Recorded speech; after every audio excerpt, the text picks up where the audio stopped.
Hey everybody, this is Pastor Jonathan Shelley from Steadfast Baptist Church, and I wanted to give you an update about our church location. We're actually unfortunately going to have to move again for next year, and so obviously we've been protested, like every single week for really years at this point, and it doesn't seem like it's going to change anytime soon. Well, the reality is, nobody really wants to lease to us, so it makes it very difficult. I am still working on a few options.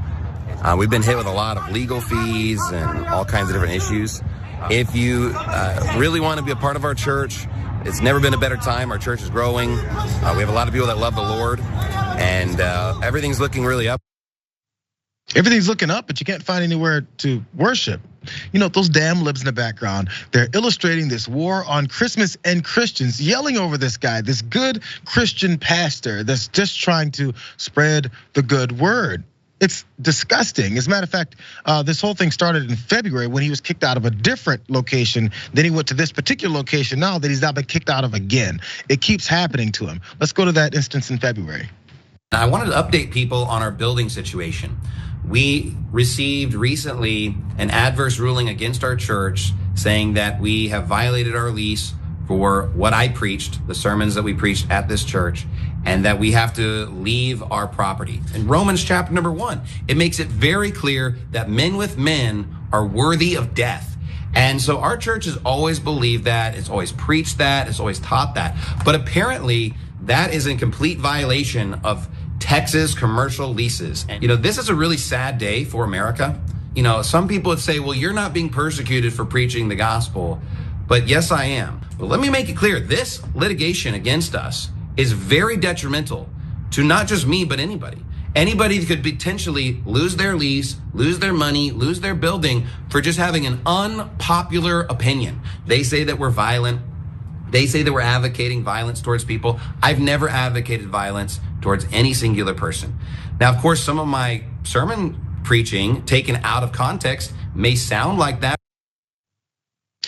He's just getting railroaded, you guys. He's never said anything violent towards any person at all. Come on, let's run this next video. Merry Christmas. Ho, ho, ho, ho. Merry Christmas.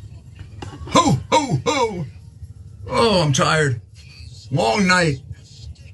Thank you very much for tuning in and joining us on our Christmas Day broadcast of Uncovering the Truth. Dr. Maria is with me remote from the North Pole. Actually, New Hampshire, it's like the North Pole.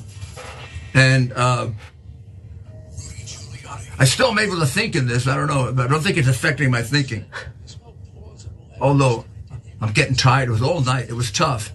And Rudolph kind of acted up a little. Great reindeer, but he's got, when you're as famous as he is, he thinks he's more famous than Santa Claus. You'll go down in history thing. He takes it seriously. No, your eyes did not deceive you. That was, in fact, former New York City Mayor Rudy Giuliani attempting to spread Christmas cheer and apparently ignoring a FaceTime call at the beginning of the video over the weekend with a creepy Santa performance. I like how he said that the costume is not impeding his ability to think. That ability has left him years and years ago. But I think we all know that Rudy isn't the best actor in the world. Some of you may remember this. Virginia, vote against the man who dishonored our past by selling my bedroom hundreds and hundreds of times to scoundrels in a pay-for-play scheme. In my time, we had a name for men who sold bedrooms for one night. In your time, the name is Terry McAuliffe, and the Clinton flees once and for all. My favorite by far is Rudy Giuliani, Rudolph Giuliani. His name is actually Rudolph. And every time he does something like that, I just have to remind myself, dude, this guy destroyed the mafia in New York.